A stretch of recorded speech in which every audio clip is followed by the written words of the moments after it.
E vai haver aqui uma competição que pode de alguma forma pôr em causa, isto é a minha opinião obviamente, o futuro da escola pública em Portugal também. O pai participante, quando aqui se fala de pai participante, é no sentido que eu lhe quero dar. É um pai colaborador, é um pai que está receptivo, é um pai que partilha as suas preocupações com a escola, mas é um pai que quer participar também na orientação da escola. E só assim é que se entende a participação dos pais nas escolas. Portanto, como membros, como parceiros, como membros de igual direito, com competências, obviamente, e responsabilidades diferentes de outros membros. Mas isso só significa democracia.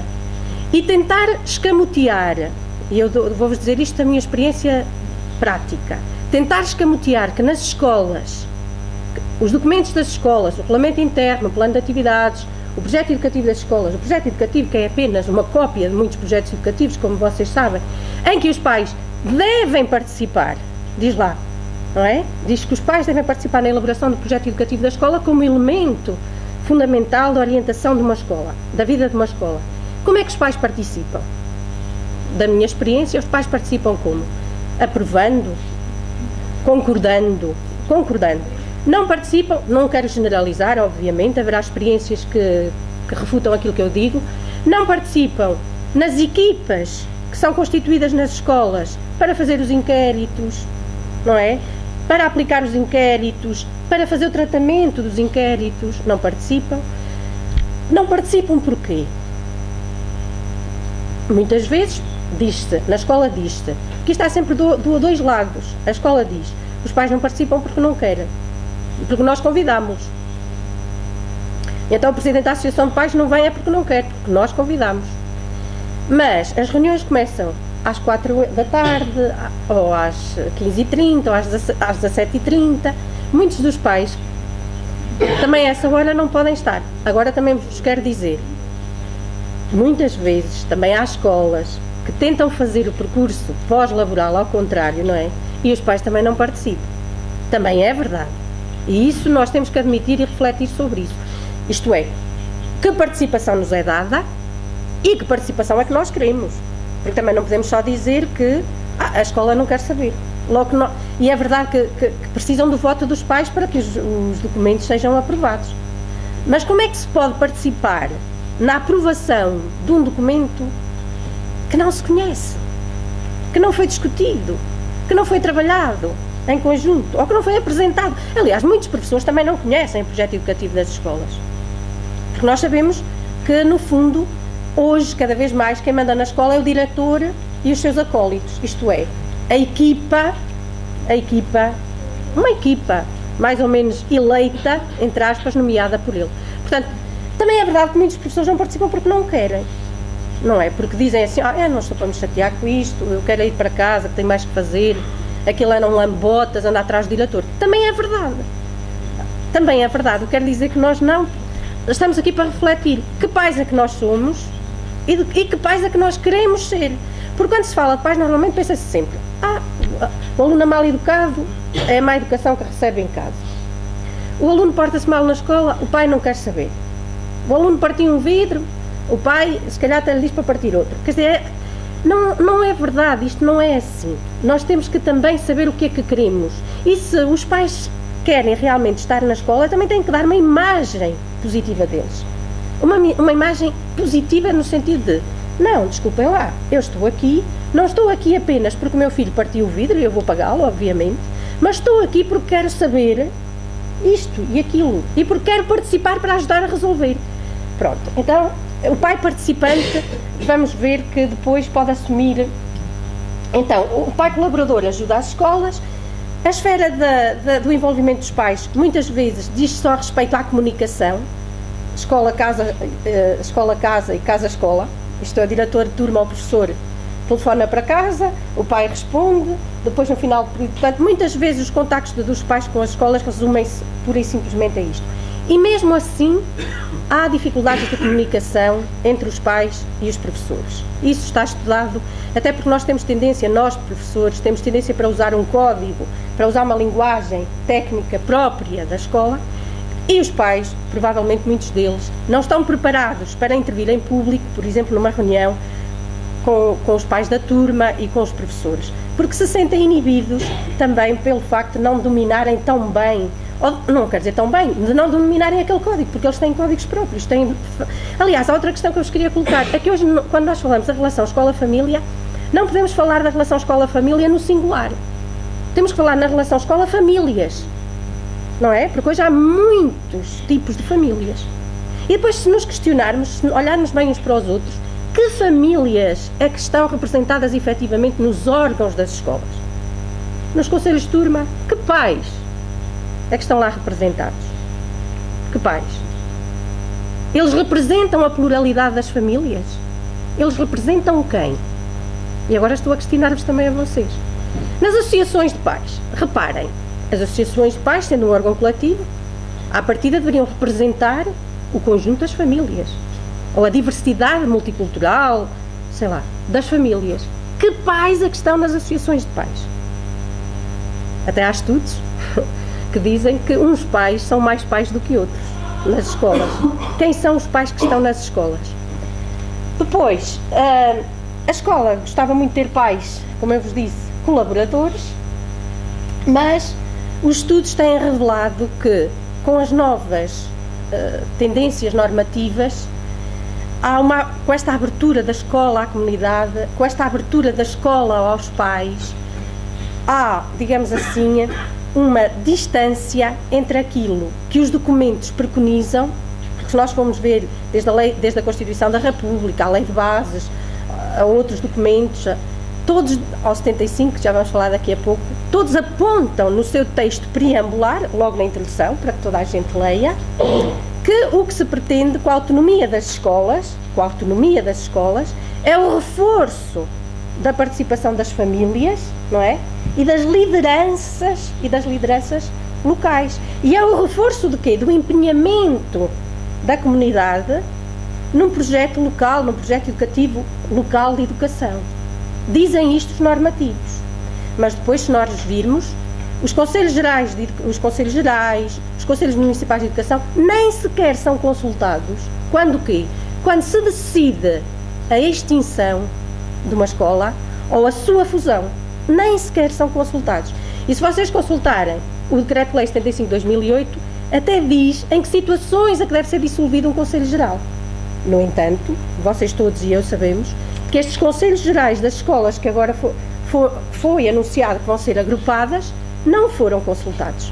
Portanto, há digamos assim, uma acentuação do discurso para o apelo à intervenção, à participação da comunidade, por um lado, e vejam, jogamos nesta ambiguidade entre o que é real e o que é ficção. Portanto, os documentos têm todas as boas intenções e a produção normativa em Portugal em relação aos pais é ótima. Queria até dizer-vos que os relatórios de Eurydice da Comissão Europeia apontam Portugal como um dos países em que os pais participam mais no governo das escolas. Portanto, os estudos, este relatório de que eu estou a fazer referência é de 2011, é um dos países, dos poucos da Europa, onde os pais estão no governo das escolas. Mas o facto dos pais estarem no governo das escolas não quer dizer que os pais estejam a ajudar a governar as escolas. Tanto que nem sequer são ouvidos os pais, os professores, a Câmara, as comunidades, os cooptados, nem sequer são ouvidos em questões como estas, de reordenamento escolar.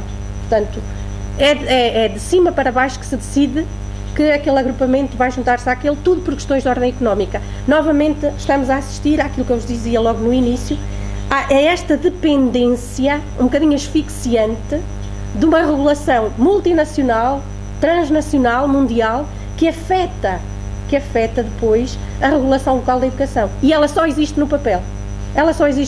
Os conselhos municipais de educação muitas vezes nem reúnem, como nós todos sabemos. Ou reúnem uma vez por ano, embora a lei até diga, porque nós também somos peritos em fazer leis.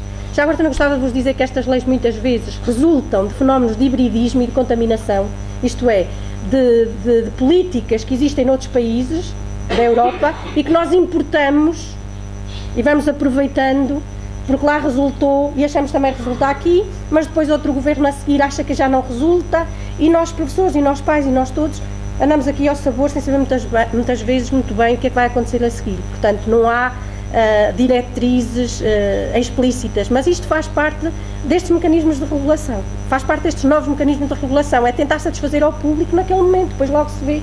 Portanto, é ir remediando, é ir pondo um mosaico na parede quando alguma coisa cai. Portanto, estes fenómenos estão estudados e não é só em Portugal que isto está a acontecer, obviamente, estamos numa cadeia.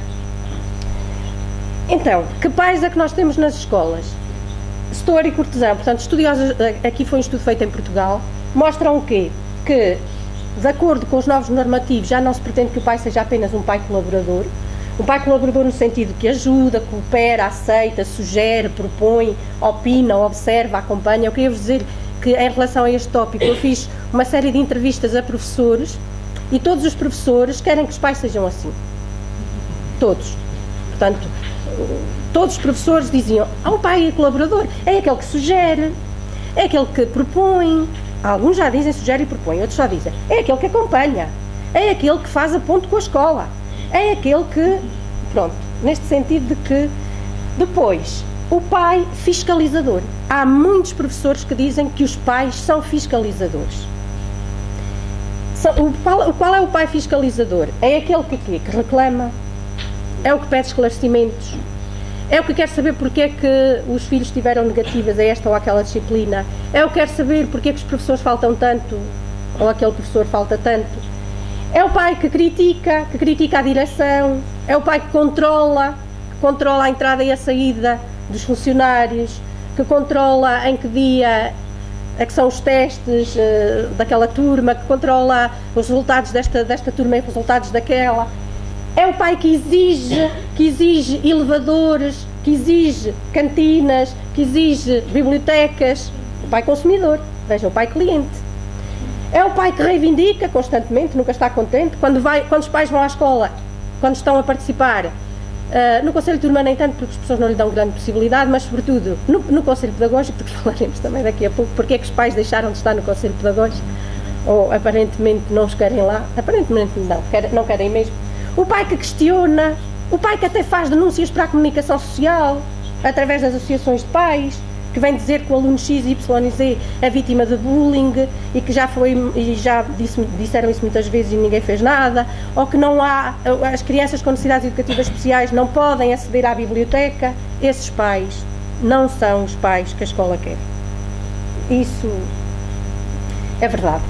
Então, se eu digo de pai colaborador a pai parceiro, estamos a entrar aqui numa ambiguidade de termos. O que é ser pai parceiro? Para a escola, ser pai parceiro é o pai colaborador. Para o pai, ser pai parceiro é ser pai fiscalizador, é ser pai exigente, reclamador, controlador, provavelmente. Então estão a ver, não chegamos exatamente a um conceito do que é que será o pai parceiro. O ideal provavelmente seria aquele pai que consegue conciliar as duas facetas, mas esse também muitas vezes tem dificuldade. Tem aqui, só para vos mostrar, que a produção normativa tem sido fértil em Portugal, desde 25 de Abril. Portanto, desde a Constituição da República Portuguesa, que traz este paradigma da participação, da liberdade de expressão, até à lei da Constituição, a primeira lei da Constituição das Associações de Pais, a lei de base do sistema educativo, o Decreto-Lei 43/89, que é o embrionário da autonomia nas escolas, depois o Decreto-Lei 362/90, 80/99, por aí fora, 115A de 98, a lei tem aqui todas, até ao Decreto-Lei 75/2008, onde eu vou ficar mais um bocadinho. O Decreto-Lei 75/2008, no seu preâmbulo, reforça a intervenção dos pais nas escolas. Diz mesmo que, isto é, na primeira versão de 75/2008. 2008, estamos em 2012. Como vocês sabem, no ano passado saiu o Decreto-Lei número 137/2012, que altera o texto preambular. E se vocês derem conta, os que estão mais atentos a essas coisas, vão ver que os objetivos já não são bem os mesmos. Portanto, se no Decreto-Lei 75/2008 se apelava para o reforço da intervenção dos pais nas escolas, de alguma forma o 137/2012 vem pôr em causa a participação de pais nas escolas ao resumir a sua participação aos conselhos de turma e ao Conselho Geral, digamos assim. O pai deixa de fazer parte, pelo menos explicitamente, de acordo com este novo decreto, do Conselho Pedagógico. E o que é que se pretende com isso? Tornar o Conselho Pedagógico, como o próprio nome diz, um órgão mais pedagógico, no sentido de que os professores aqui entendem da matéria. Eu só vos questiono assim, a avaliação de uma escola não é uma questão de ordem pedagógica? A avaliação dos alunos não é uma questão de ordem pedagógica? Então, porque é que os pais também não podem participar na definição dos critérios de avaliação dos alunos? Claro que há diretores que estão a convidar os pais para estar no Conselho Pedagógico, mas não é a mesma coisa. Convidar ou estar por direito não é a mesma coisa. Também é verdade que os estudos têm mostrado que muitas vezes a presença dos pais nos conselhos pedagógicos é quase inútil ou inútil. E perdoem-me que vos diga isto. Os pais entram mudos e saem calados, isto é, também não vão lá dar grande contributo, ou porque não se preparam para o fazer, ou porque a classe docente, os professores, com o seu corporativismo, também não deixa que os pais participem. Portanto, não podemos acusar só uma clientela, não podemos acusar só um dos lados, porque muitas das vezes os pais também não sabem exatamente quais são as suas competências e levam para o pedagógico assuntos que não são de ordem pedagógica. Portanto, tal como levam para o Conselho Geral assuntos de ordem pedagógica que não são do Conselho Geral. E isto os pais têm que admitir e têm que se preparar.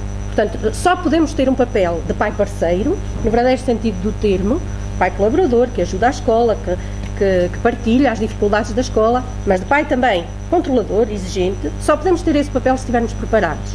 E os pais têm que ler, e têm que perceber, e têm que reunir uns com os outros, para levar efetivamente os problemas, as preocupações, as necessidades, os desejos daqueles alunos, daqueles pais e não de pequenos grupos de pais, que é uma dificuldade que hoje se vê nas escolas. Pronto, isto para vos dizer que, para terminar, de alguma maneira, vou ser muito provocatória. Não sei se já deram conta que eu sou, por natureza. E vou-vos deixar a refletir sobre algumas questões que depois gostaria de falar melhor convosco. A escolha, portanto, a participação dos pais no governo das escolas, que é isto que nos interessa mais, hoje aqui, para mim. Como é que os pais participam no governo das escolas? Nós sabemos, os 75 diz que os pais são eleitos para o Conselho Geral, em Assembleia de Pais. Então vamos lá ver. Mas como é que é feita essa escolha dos pais? Às vezes, Assembleias Gerais de Pais, uma escola de 1000 alunos, em que estão 40 pais, 50 pais. Que pais é que vão participar? Eu já estive em reuniões de pais, que eu também, além de ser professora, sou mãe, e fiz sempre questão de ir às reuniões dos pais, embora também vos diga, fiz sempre questão de não pertencer aos órgãos associativos dos pais. E porquê? Não é porque eu acho que nós, os professores, estamos inibidos, não estamos legalmente, de fazer parte dos órgãos associativos dos pais, mas porque eu achei que, se era dada a oportunidade aos pais de estarem nos órgãos da escola, eu já lá estava como professora, eu já lá estava representada como professora. Portanto, onde eu tinha de estar era nas reuniões de pais e deixar que outros pais, não professores, estivessem representados. Mas isso não quer dizer que seja assim com todas as pessoas. Até porque eu quero vos dizer que eu acho que o pai professor, é uma questão que eu também vos quero levantar, o pai professor pode realmente, e se nós virmos, eu não sei, mas se fizéssemos aqui um pequeno inquérito, provavelmente muitos dos pais que aqui estão são professores. Aliás, é um fenómeno que está estudado e é crescente na vida portuguesa. É que os pais professores são os que estão envolvidos nas questões dos pais, da escola, portanto, e nas associações de pais. É um fenómeno estudado. Está mostrado mesmo nas confederações, nas federações, se vocês fizerem esse estudo, na generalidade, os membros que pertencem a esses movimentos são professores, ou há um grande número de professores. E eu vou ser sincera, eu acho que o pai professor pode trazer um bom contributo para esta relação entre a escola e a família. Pode. Não quer dizer que traga. Daquilo que eu tenho visto, nem sempre traz. Nem sempre traz porque é preciso distinguir entre a esfera do individual e do coletivo. Aliás, quando nós estamos em organizações, temos interesses. Todos nós somos políticos. O Dr. Américo Nunes, o Dr. Azevedo Pinto, o Dr. Rui Martins, eu, todos nós somos políticos. No sentido de que todos nós temos ideias e gostamos que as nossas ideias sejam aceites, não é? Portanto, todos nós temos os nossos interesses, que podem ser interesses mais individuais. Por exemplo, os professores têm muitas vezes interesse de ascensão na carreira, e pode ser através dos pais e das associações de pais que lá chegam. Eu sei que posso estar aqui a levantar algumas coisas que podem provocar alguma reflexão, algumas suscetibilidades, mas é verdade, há muitos professores que aproveitam as associações de pais para fazer-se ouvir, digamos assim, como professores. E para representar a classe docente a que pertence. Aliás, eu queria vos dizer que num estudo que eu realizei foi muito interessante. Havia 3 pais professores e um pai não professor no Conselho Geral. E foi muito interessante ver que um dos pais professores não dava muito a entender que era professor. Tentava manter-se um bocadinho equidistante, isto é, estar ali a defender os interesses dos filhos de todos os pais, digamos assim. Mas o pai que era não professor era o pai que conseguia ser mais acutilante e chegar a pôr o dedo nas feridas. Por um lado, porque não conhecia, não dominava bem o código e a malícia dos professores.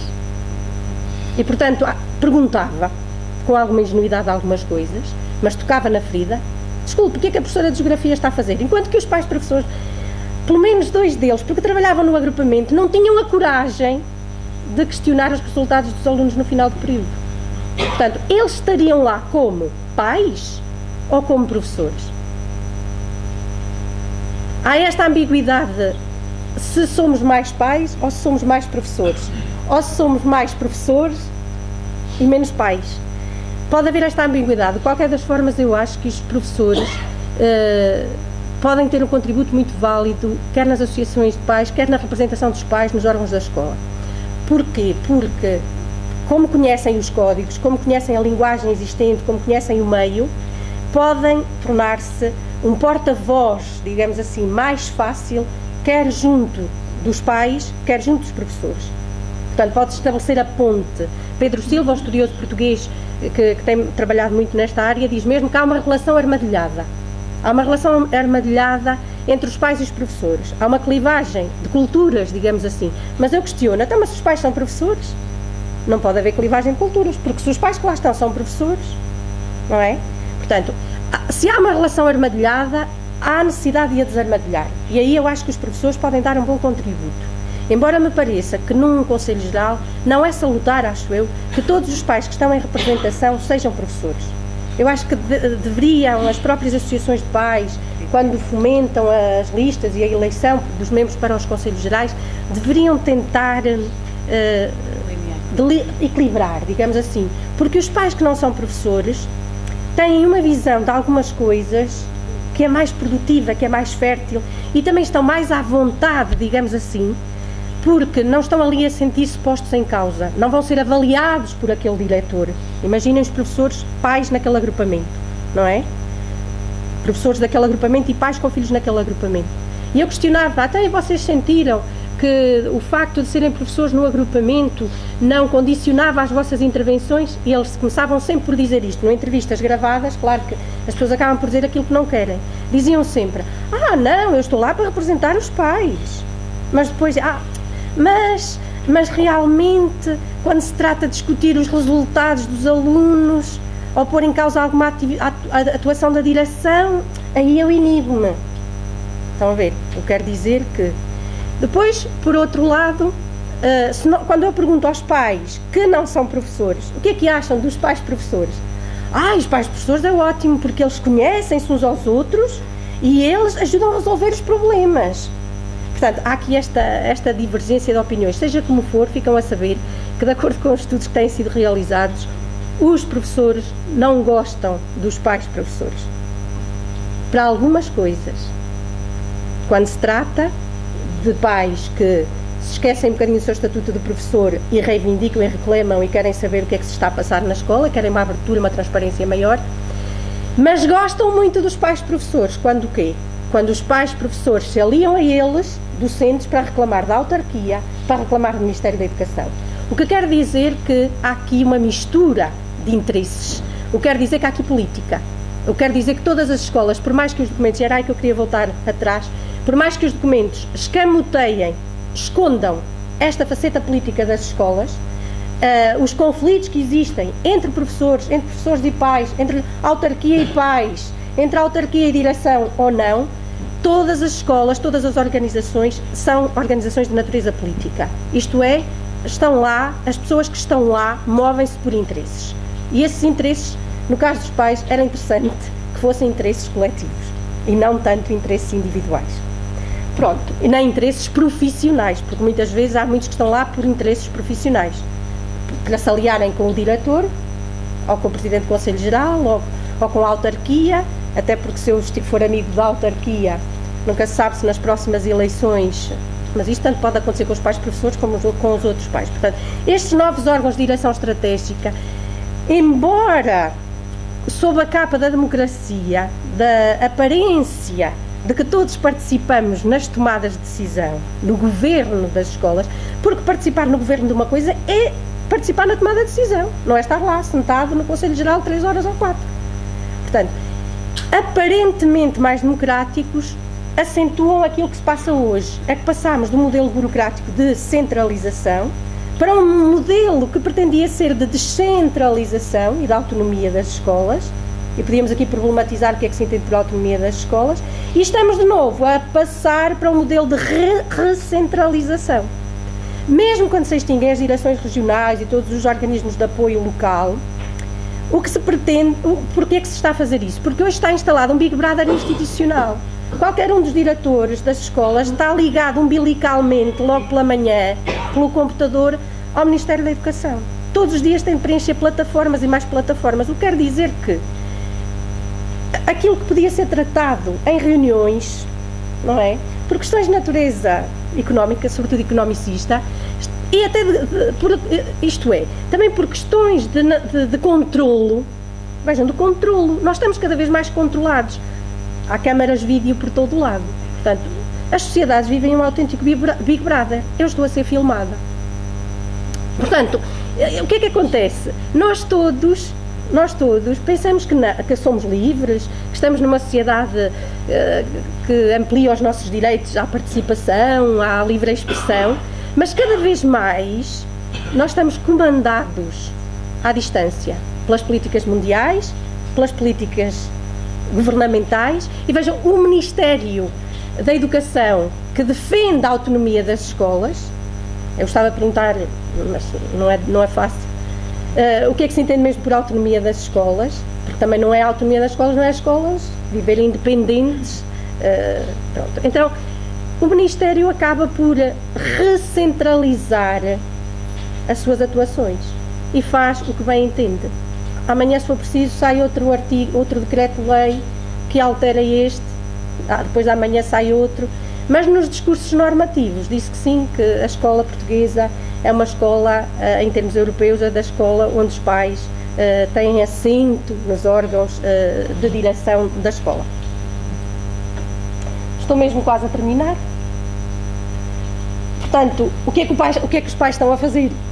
Quais são as suas lógicas de ação? Como é que são escolhidos? Que géneros? Eu preocupo-me em ver um bocadinho isso. Que géneros, isto é, são homens, são mulheres? Hoje, por acaso, até estou agradavelmente surpreendida. Temos muitos homens. Há bastantes mulheres.